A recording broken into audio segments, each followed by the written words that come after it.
Welcome to the place where we learn about and learn from the leaders in our field who are powering human creativity.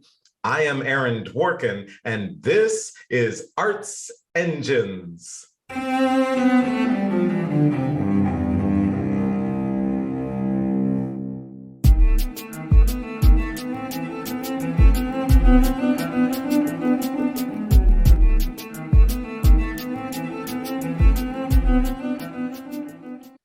Thanks again for joining me here on Arts Engines. Today's guest is Patricia Mooradian, who serves as president and CEO of the Henry Ford. Patricia, welcome to the show. Hi, Aaron. So glad to be here. Well, it is so great to have you on the show. I have been lucky enough to be able to call you a friend and a colleague, and I have learned so much from your leadership over the years, and it really has been tremendous, not just for our region in Southeast Michigan, but really nationally. So this is truly an honor for me to be able to have you on the show. Oh my gosh, it's an honor for me. Thank you.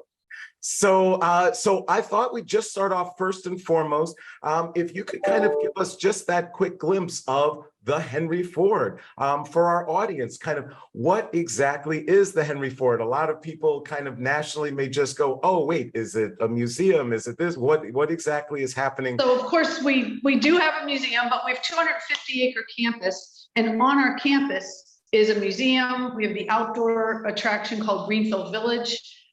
We're all about American history and education, but on the campus, we have 5 venues, including the Ford Rouge Factory Tour, which we run for Ford Motor Company, but we're not connected to Ford directly. We're a 501c3 nonprofit, but we also have 8 restaurants, 6 retail stores, 225 million collection items, 3D and 2D.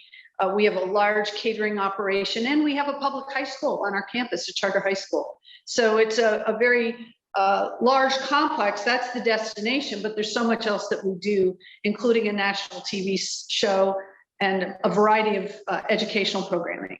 And that to me is what's so fascinating. You have this extraordinary physical presence that is monumental, literally, as you've just described.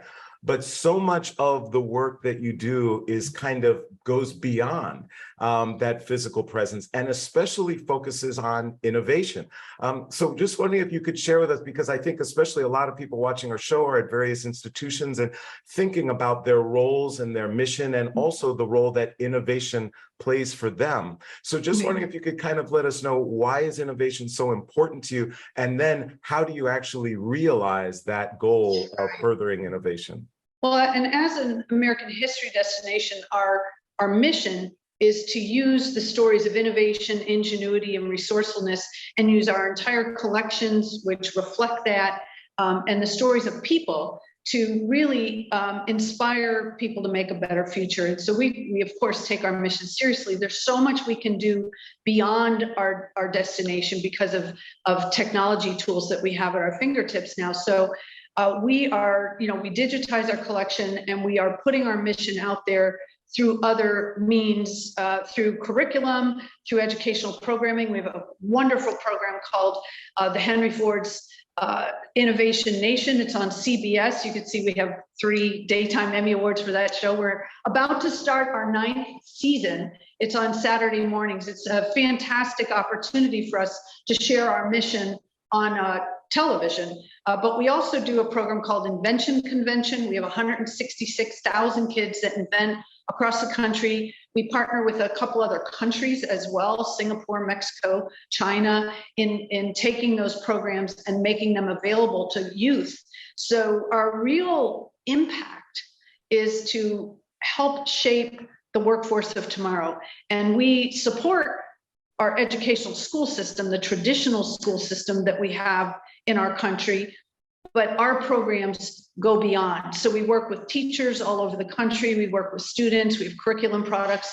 We have a virtual sort of learning site called InHub online. So there's a lot that we can do today with all the tools that we have to take that mission and expand it and try and inspire as many people as we can to create that better future.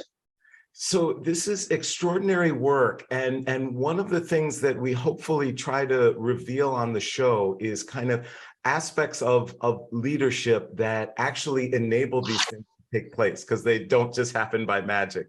Right. And of course, you are and have been an expert in branding. And what I was wondering is, as a leader, are there certain key components that you've put into place so that you've been able to build this brand that people think innovation, they think the Henry Ford, they think education and innovation and empowering students to invent and all of that, they're thinking the Henry Ford? Are there mechanical or organizational things that you put in place, either departments or institutions or strategies you deployed that has enabled this success?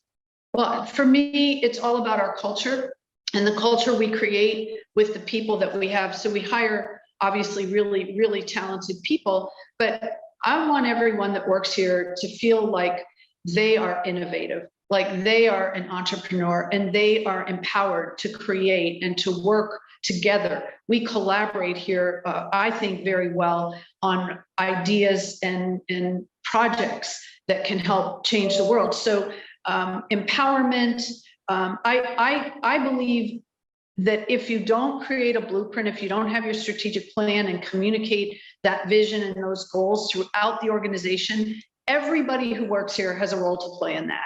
And everybody can see themselves in contributing to what we're trying to do with that vision. So having that strategic plan, having that blueprint, surrounding ourselves with really talented people who feel empowered to create, staying focused on our priorities and really spelling out what it is we're trying to accomplish, making sure we measure and track our results. There's a couple other things too. Like, I really believe, and we teach this as part of the innovative process, and that's it's okay to fail. It's okay to make mistakes. Just learn from them. Learn from them, try again, and persevere. We have a saying in the front of Greenfield Village that says, everything we do of importance, we do in partnership with others. And so creating partners that have like-minded vision, like-minded goals, they want to make the impact. So we bring those partners on board and they help us, we help them. And I really believe that collaborative mindset makes us stronger and makes us better. I lead, everyone else gets to do, they're the creators. They're an amazing group of people. That is so awesome. And I love how you also brought in that whole aspect of collaboration and partnerships, which was going to be my next question about that. I've had the personal experience of being able to be engaged and involved in some partnerships with the Henry Ford, which have been extraordinary. And I wonder, so many in our audience are either leaders or involved in management leadership roles of organizations that are trying to probably engage in various partnerships. And I find that some organizations seem to be great at it and they end up being really tremendous. And other organizations sometimes either seem to falter or are just too insular and don't really engage or collaborate or partner. Wondering, just as a leader, are there either best practices or certain criteria that you look for when your organization is building a partnership? Well, we certainly look for a partnership that has with an organization, with people that have the same kind of vision and goals in mind, that they want to impact students. They're interested in the workforce of tomorrow. They're interested in making that better future, and they want to align with an organization that's doing that kind of work. But I think the most important thing when you're creating a new collaboration is to talk, communicate, and make sure you're on the same page. We often, before a project, we do a project charter and we spell out who's on the team, what are we trying to accomplish, what does success look like? If we're really successful in all of our wildest dreams, what would that look like? And it's fun to have those meetings because it actually gets everyone really excited and enthusiastic about how you're going to move a project forward. And then, and also, I think every project that you take on and every collaboration, you need a point person. You need to, and they have to be empowered to make decisions, to stop things if they're not going well. and to keep them moving forward, and having those touch points with the right team members at the right times, I think is really critical. And that I think I think that's what makes a lot of our partnerships work really well. But I also think it's okay to try something, and if it doesn't work, to be open and communicate about it. This just didn't work. Can we make it better? Can we try something else? Or is it time to move on? And that's okay too. Right, absolutely. Well, I love that kind of embracing the potential of failure, failing forward, and obviously just the valuation that you put on innovation and on your culture of innovation that you have at the Henry Ford.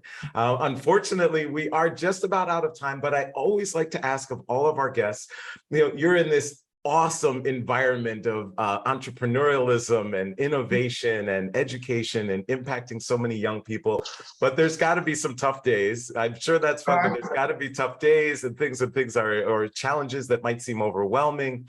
And just wondering, as a leader in those toughest of times, where do you draw upon for strength, for inspiration that enables you to move forward as a leader? So I meditate and I take a lot of my making sure that I have enough solitude in my life to think things through personally. But I get inspired by my people-wise, I'm inspired by my team members, and I'm inspired by what other arts and cultural organizations are doing. There's some marvelous work taking place all over the world.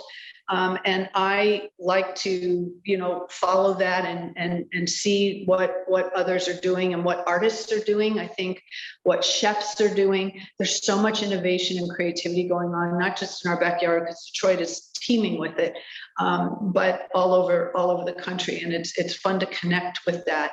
But without the quiet time, I need that to make space in my own personal life to be, I think, a good colleague to my team. It's truly extraordinary. Patricia Mooradian, you are one of the arts engines who is powering human creativity in our world. Thank you so much for being on the show. My gosh, Aaron, you truly are an inspiration to me and to, I know, a lot of people. Thank you for doing this show, and thanks for asking me to be your guest. Thank you.